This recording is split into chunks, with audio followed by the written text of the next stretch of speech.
Students, आज के इस वीडियो में हम लोग मेजरमेंट के तरीके सीखेंगे। बेसिकली हम लोग लेंथ को मेज़र करना सीखेंगे।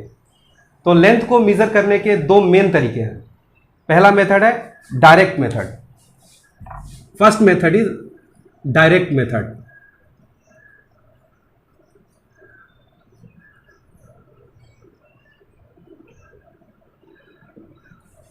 डायरेक्ट मेथड वो मेथड होता है जिसमें आप किसी इंस्ट्रूमेंट को यूज करते हो किसी लंबाई को नापने के लिए।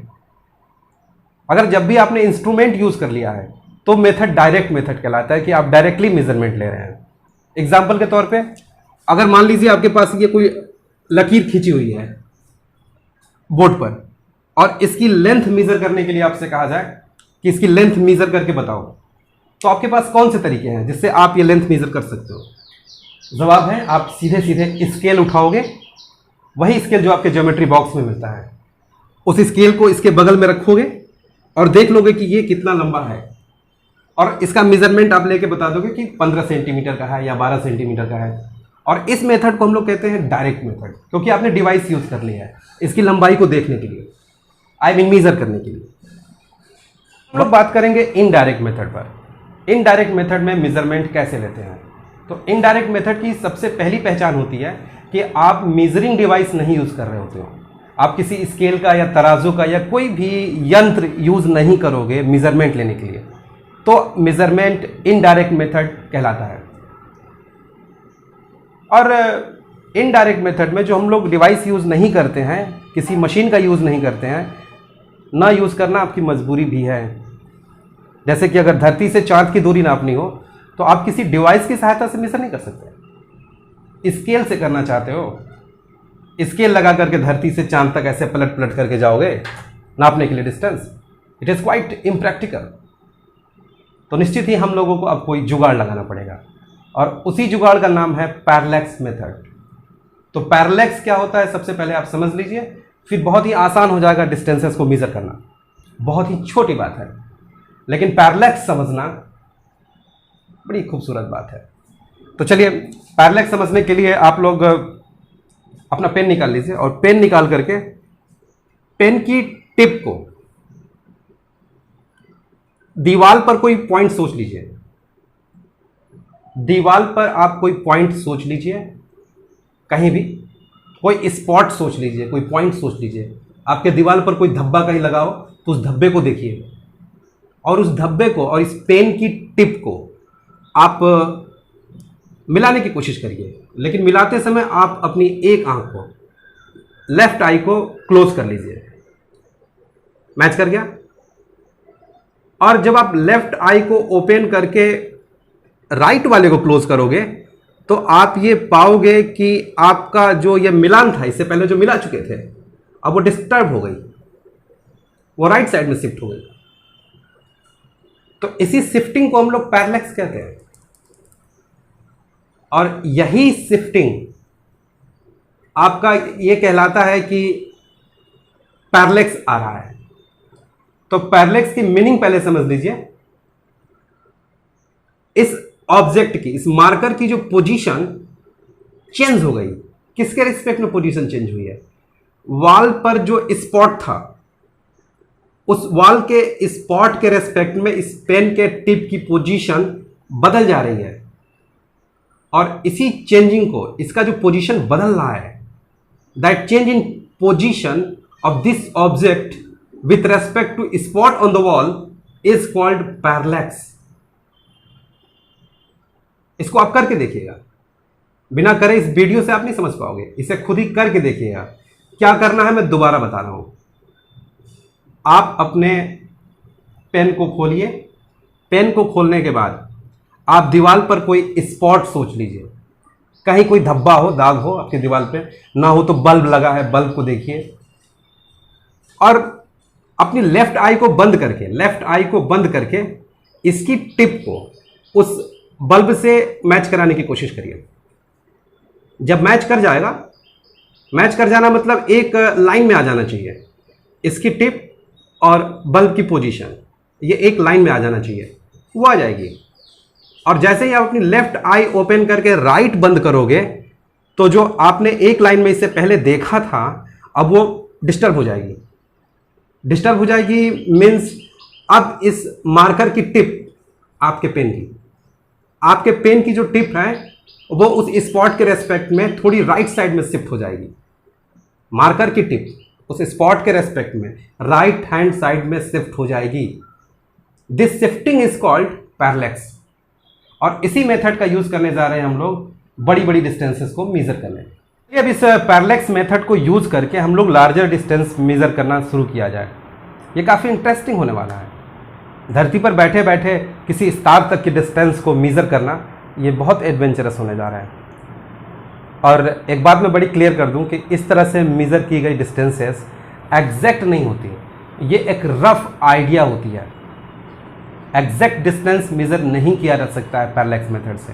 हाँ, मोटी मोटी आइडिया लगाई जा सकती है कि कोई सन जो है या कोई स्टार आपके अर्थ से कितना दूर है। तो चलिए मान लेते हैं कि आपकी ये धरती माता है, ये धरती माता है और यहाँ पर कोई स्टार है और इसी स्टार की डिस्टेंस आपको धरती से मेजर करनी है कि कितनी है। तो मेजर करने का सबसे आसान तरीका है कि आप धरती पर सिचुएटेड किसी भी एक पॉइंट से, किसी भी एक पॉइंट ए से आप इस स्टार को पहले देखिए। ये आप देखिए इसको, किसी भी एक पॉइंट से आप स्टार को देखिए। देखने में क्या दिक्कत है, देख लीजिएगा। और फिर कुछ डिस्टेंस आगे बढ़ करके किसी दूसरे पॉइंट बी से आप स्टार को देखिए। जिन दो जगहों से आपने स्टार को देखा है उन दोनों जगहों के बीच में डिस्टेंस बेस कहलाती है। बेस कहलाती है और उसको हम लोग बी से रिप्रेजेंट करते हैं। और आपको कौन सी डिस्टेंस मेजर करनी है? आपको धरती से स्टार तक की डिस्टेंस मेजर करनी है। मान लेते हैं वो डिस्टेंस डी है, कैपिटल डी। और इसी डिस्टेंस कैपिटल डी को आपको मेजर करना है। क्या करना है फिर से सुन लीजिए। स्टार से धरती तक की डिस्टेंस मेजर करनी है। मेजर करने के लिए आप किसी भी एक पॉइंट से स्टार को पहले देखिए। मान लीजिए हम पॉइंट ए से स्टार को देख रहे हैं, ऐसे। फिर आप आगे जाकर के किसी दूसरे पॉइंट से स्टार को देखिए। दोनों जगहों से देख लीजिए। दोनों जगह जहां से आपने देखा है कि बीच में जो डिस्टेंस है वो बेस कहलाती है, बी से रिप्रेजेंट उसको करते हैं। उसके बाद आप सोच के देखिए कि ये वाली डिस्टेंस जो है कैपिटल डी, वो काफी बड़ी होने जा रही है स्मॉल बी से। अगर आप किसी स्टार की डिस्टेंस देख रहे हो धरती से, तो निश्चित ही वो डिस्टेंस काफी अधिक होने वाली है इस वाली डिस्टेंस के रेस्पेक्ट। तो यहां पर जो ये एंगल बन रहा है, इस एंगल को हम लोग कहते हैं पैरेलैक्स एंगल। पैरेलैक्स एंगल कहते हैं इसको। कैसे भी करके अगर आपको इस एंगल की वैल्यू मालूम चली जाए तो आप ये फार्मूला यूज कर सकते हो। आपको पता है कि angle is equal to arc upon radius. अगर आप फार्मूला अप्लाई करें angle is equal to arc upon radius, ये आपकी रेडियस बन जाएगी और ये आर्क। बेसिकली ये आर्क नहीं है, आर्क आपका सर्कुलर शेप में जाएगा। आर्क हमेशा आपका सर्कुलर शेप में जाएगा, इस तरह से जाएगा। आर्क ए भी ये होगा। अगर ये आप रेडियस मानते हैं तो ये रेडियस है तो आर्क इस शेप में जाएगा। बट ये वाली डिस्टेंस बहुत अधिक है और इसलिए आप आर्क और इस लेंथ को बराबर लिख सकते हो। इस आर्क की लंबाई इस लेंथ ए बी यानी बेस जिसको हमने कहा था कि बराबर होगा। तो हम लोग यहां से फार्मूला यूज कर सकते हैं theta is equal to arc की जगह पर बेस बाय रेडियस। रेडियस यानी कैपिटल डी। ये सर्कुलर पाथ ऐसे जाएगा, उसकी रेडियस कैपिटल डी।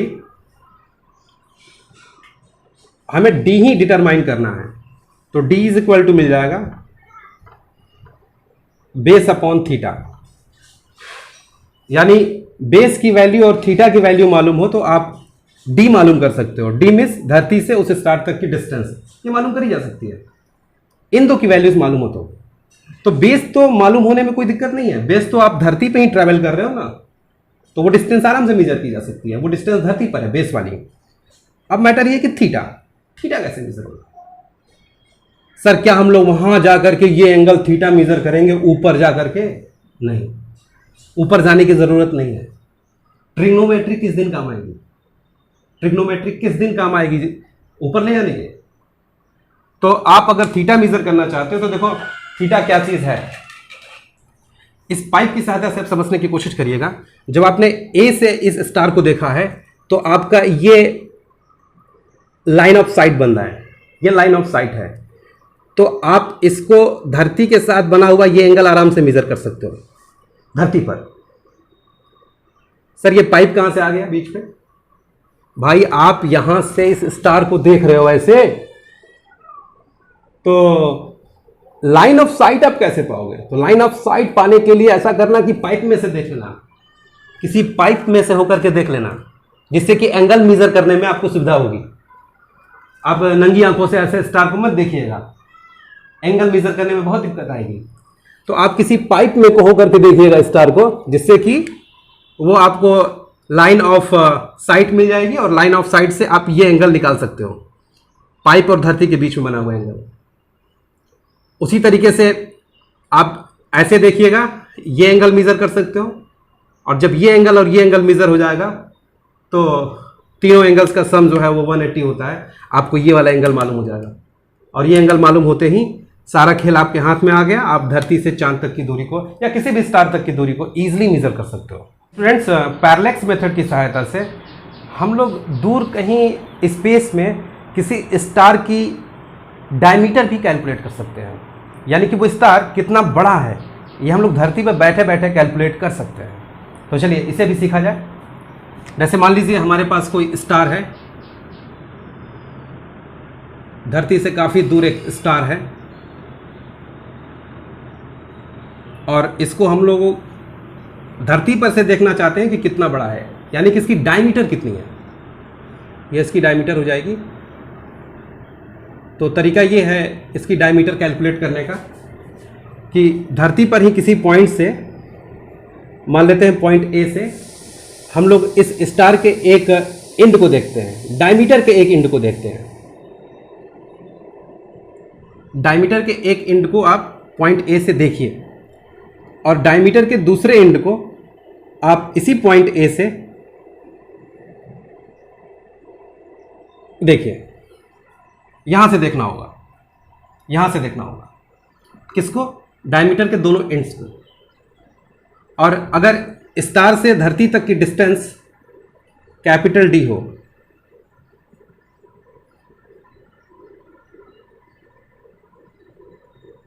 स्टार से धरती तक की डिस्टेंस कैपिटल डी हो, तो ये कैपिटल डी मालूम करने का तरीका आप इससे पहले सीख चुके हो। किसी स्टार की धरती से डिस्टेंस कैसे निकालेंगे वो डिस्टेंस का तरीका इससे पहले वाले में आप देख चुके हो। तो ये कैपिटल डी भी नोन हो जाएगा, मतलब मालूम रहेगा। और आपको ये लेंथ निकालनी है, डायमीटर। तो डायमीटर को आप स्मॉल डी मान लीजिए, डायमीटर स्टार की डायमीटर डी मान लीजिए। आपको अगर कैसे भी करके ये एंगल मिल गया, इस एंगल को क्या कहते हैं? ये एंगल कहलाता है कि स्टार की डायमीटर अर्थ पर किसी पॉइंट पर एंगल कितना सबटेंड कर रही है। स्टार की डायमीटर अर्थ पर किसी पॉइंट पर एंगल कितना सबटेंड कर रही है, वो एंगल है थीटा। और आप फिर फार्मूला एक वही यूज करोगे, angle is equal to arc upon radius. ये एक फार्मूला आप दिमाग में बैठा लीजिए, आपको इस तरह के क्वेश्चंस में दिक्कत नहीं आएगी। पूरे के जड़ में यही फार्मूला है। तो theta is equal to arc. Arc इस बार क्या है? डायमीटर। समझने की कोशिश करिएगा। आप इस ट्रायंगल के अंदर देखिए, आर्क आपका ये डायमीटर है D by radius, radius capital D. यानी आपको डायमीटर मालूम करना था, तो थीटा इंटू डी। यानी कि अगर आपको डायमीटर मालूम करना है किसी स्टार का, तो आपके हाथ में होना चाहिए थीटा और डी। तो डी तो बड़ी क्लियरली आप मेजर करने सीख चुके हो इसके पहले वाले पॉइंट में, और थीटा। अब ये थीटा कैसे मेजर करेंगे? थीटा मेजर करने का वही पुराना तरीका, पाइप उठा लीजिए और इस पाइप में को होकर के स्टार के इस एंड को देखिएगा, पाइप के अंदर से देखिएगा स्टार के एंड को, और फिर स्टार के दूसरे एंड को पाइप में से देखिएगा, और आप इस पाइप का एंगल मेजर कर लीजिएगा धरती के साथ, ये एंगल। फिर जब आप ऐसे देख रहे हो तो ये एंगल, और इन दोनों एंगल्स को ऐड करके 180 से माइनस कर दीजिएगा, आपको बीच वाला एंगल मालूम हो जाएगा। और ये एंगल मालूम होते ही सारा खेल आपके हाथ में आ जाएगा। You can easily get the value of diameter of the star. तो आप ये सोच कर देखिए कि फिजिक्स क्या क्या नापता है और क्या क्या नपवाता है आपसे। अब चलिए कुछ न्यूमेरिकल्स उठाते हैं एनसीईआरटी के। एनसीईआरटी में एग्जाम्पल नंबर 2.1 बिल्कुल बेस है ऐसे क्वेश्चंस को करने के लिए। वो एक क्वेश्चन ही नहीं है बल्कि बहुत सारे कॉन्सेप्ट भी आपको सिखाएगा। तो एग्जाम्पल नंबर 2.1 में ये बात कह रहा है कि क्वेश्चन आपका यहाँ पर है, आप यहाँ ध्यान दीजिए। Calculate the angle of 1 degree, second part है 1 मिनट, तीसरा पार्ट है 1 सेकेंड इन रेडियंस। आपको कुछ एंगल्स को रेडियंस में तब्दील करना है। तो चलिए फर्स्ट क्वेश्चन है, फर्स्ट पार्ट है 1 डिग्री को कन्वर्ट करना है आपको रेडियन में।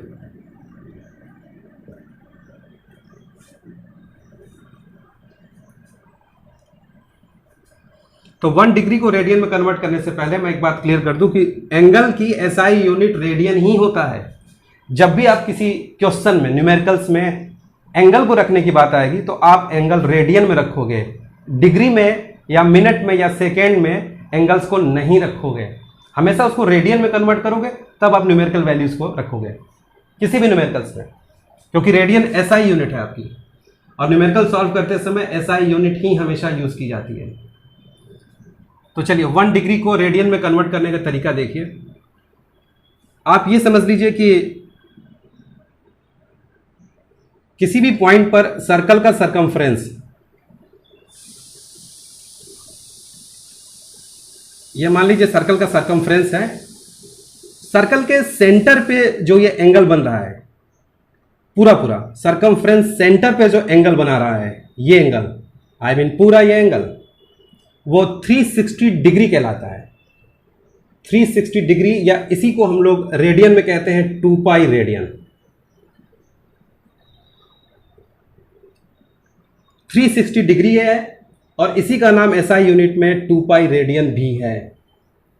तो 360 degree means 2 pi radian means 1 degree is equal to 2 pi upon 360 radian, या 1 डिग्री इज इक्वल टू 2 से 360 कैंसिल कर दीजिए 180 पाई बाई 180 रेडियन, या 1 डिग्री इज इक्वल टू पाई की वैल्यू यहां पर रख दीजिएगा 3.14 इज डिवाइडेड बाई 180 रेडियन। अगर आप इसे यहां पे सॉल्व करते हैं तो आपका आ जाएगा 1.74 into 10 to the power -2 radian. इसे सॉल्व कर दूं मैं, 3.14 को 180 से डिवाइड करूं, करिएगा तो ये आपका आ जाएगा 1.74 into 10 to the power -2 radian. आप चाहे तो इसे याद भी कर सकते हैं कि 1 डिग्री में इतने रेडियन होते हैं। सेकेंड पार्ट है 1 मिनट इज इक्वल टू कितने रेडियन। तो आप सबसे पहले ये समझ लीजिए कि ये मिनट का सिंबल है, किसी नंबर के ऊपर एक सिंगल लाइन मिनट का सिंबल होती है। मिनट भी एंगल का ही यूनिट है, एंगल की ही स्मॉल यूनिट है, डिग्री से छोटी यूनिट है। अब ये 1 मिनट को बेसिकली पूरा कहते हैं हम लोग 1 आर्क मिनट, पूरा नाम इसका है 1 आर्क मिनट। और अब क्वेश्चन में पूछ रहा है कि 1 आर्क मिनट को रेडियन में तब्दील करिए। तो सबसे पहले 1 मिनट का मतलब समझ लीजिए। जैसे ये मान लीजिए कोई सरकमफ्रेंस है सर्कल का, तो आप इसको 360 इक्वल पार्ट्स में बांटिए। ये पूरा पूरा 360 डिग्री है, पूरा पूरा सरकमफ्रेंस 360 डिग्री है। सेंटर पर पूरा सरकमफ्रेंस जो एंगल बना रहा है वो 360 का। तो इसको अगर आप 360 भागों में बांट लो, छोटे छोटे 360 भागों में बांट लो, तो हर एक भाग जो होता है बेटा वो 1 डिग्री कहलाता है। 1 डिग्री, पूरा 360 डिग्री था, और इस सरकमफ्रेंस को 360 भागों में डिवाइड करिए इक्वल में, तो कोई भी एक भाग जो है वो 1 डिग्री कहलाता है। बट अगर आप इसी एक भाग को, इस एंगल को 60 पार्ट्स में फिर बांट लो, 60 छोटे छोटे भागों में, और छोटे छोटे पार्ट्स में बांटिए 60, मैं 60 की जगह नहीं है, बना नहीं पा रहा हूं, तो हर एक भाग को हम लोग 1 मिनट कहते हैं। और एक बात और हम बता दें यहीं पर, अगर एक भाग को, इस 1 मिनट का एक भाग ले लीजिए और इसको 60 बराबर भागों में फिर बांटो, तो हर एक भाग 1 सेकेंड कहलाएगा। तो खेल यही है। तो फिलहाल आपको 1 मिनट को बांटना है रेडियन में, तो बदलने के लिए इसको चेंज करने के लिए आप ऐसे समझिए कि अभी आप लोगों को पता है कि 1 degree is equal to, radian में बदला था 1.74 into 10 to the power -2 radian, अभी अभी तब्दील किया था। 1 डिग्री को रेडियन में अभी तब्दील किया था। अब 1 डिग्री में होते हैं आपके 60 मिनट, 1 डिग्री में 60 मिनट अभी बताया। तो 60 minute is equal to 1.74 into 10 to the power -2 radian. तो यहां से आप 1 मिनट का निकाल सकते हो। 1 मिनट इज इक्वल टू हो जाएगा 1.74 into 10 to the power -2 by 60 radian. या इसको आप अगर चेंज करोगे तो 1 मिनट इज इक्वल टू, या कैलकुलेशन कर लीजिएगा, 1.74 से 60 को डिवाइड कर दीजिएगा, तो ये डिवाइड करने पर आपको मिलेगा 2.9 into 10 to the power -4, 2.9 into 10 to the power -4 radian. C part 1 second, ये सेकेंड का सिंबल है, डबल लाइन लगा दोगे तो सेकेंड का सिंबल है, और ये भी एंगल की यूनिट है। 1 सेकेंड में कितने रेडियन, अगर ये पूछा जाएगा तो आप ऐसे समझिए कि अभी अभी आपने निकाला है 1 minute is equal to 2.94 into 10 to the power -4 radian.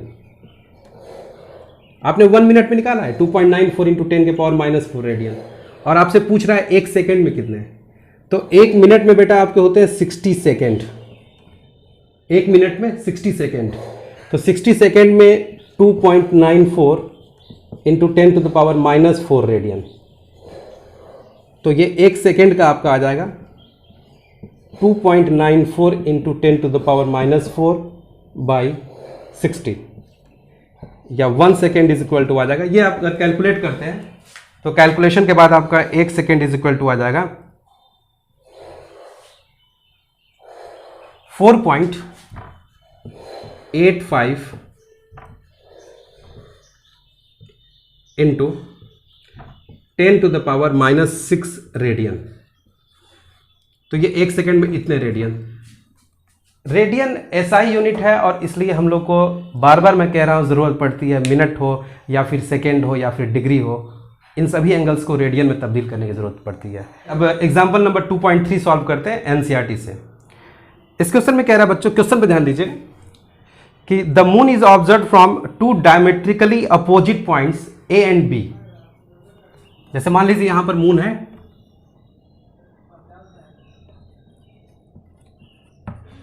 और इस मून को देखा गया है अर्थ पर। आप अर्थ बना लीजिए, स्फेरिकल बनाइएगा। इस अर्थ के 2 डायमेट्रिकली अपोजिट एंड्स, ये अर्थ की डायमीटर हो गई, और इस डायमीटर के एक एंड से मून को देखा गया है, फिर इसी मून को देखा गया है डायमीटर के दूसरे एंड से, ऐसे। मून यहाँ जाएगी। अर्थ पर डायमीटर के दो अपोजिट पॉइंट से देखा गया है मून को, और the angle theta subtended at the moon by the two directions of observation. यहां से जब देखा गया और यहां से जब देखा गया तो दोनों डायरेक्शंस के बीच में जो ये एंगल बन रहा है थीटा, वो गिवन है, और वो एंगल दिया है बच्चों 1 डिग्री 54 मिनट। 1 डिग्री 54 मिनट का ये एंगल दिया हुआ है। और आपसे क्वेश्चन पूछ रहा है कि compute the distance of the moon from the earth. Moon की अर्थ से डिस्टेंस क्या है, मून की अर्थ से डिस्टेंस क्या है, कैपिटल डी, वो पूछा जा रहा है। जबकि एक और बात मालूम है, अर्थ की डायमीटर मालूम है आपको, अर्थ की डायमीटर आपको मालूम है डी, वो क्वेश्चन में गिवन है 1.276 into 10 to the power 7 metre.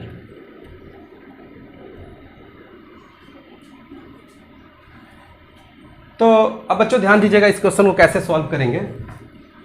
बिल्कुल सोचना ही नहीं है, सीधे सीधे आपके हाथ में फार्मूला है, angle is equal to arc upon radius. ये एक फार्मूला ब्रह्मास्त्र है ऐसे किसी भी क्वेश्चन को सॉल्व करने का। जहां कहीं ऐसा फिगर आपको मिले तुरंत angle is equal to arc upon radius. Angle की वैल्यू बस आपको रखनी पड़ेगी रेडियन में, तो इसको आप रेडियन में कन्वर्ट कर लीजिए। तो theta is equal to 1 degree 54 minute, तो 1 डिग्री को अगर आप मिनट में तब्दील करेंगे तो ये 60 मिनट हो जाएगा, 60 मिनट और प्लस ये 54 मिनट है, तो ये टोटल ऐड करके आ जाएगा आपका 114 मिनट। अभी तक आपका ये थीटा जो है वो मिनट में चेंज हो गया है, और मिनट में चेंज होने के बाद अब आप इसे सेकेंड में चेंज करिए। तो सेकेंड में चेंज करने के लिए इस मिनट को अगर आप 60 से मल्टीप्लाई कर दोगे तो ये आपका सेकेंड में चेंज हो जाएगा। सेकेंड में चेंज करने से फ़ायदा ये मिल रहा है क्योंकि 1 सेकेंड इज इक्वल टू कितने रेडियन होता है ये आपको मालूम है।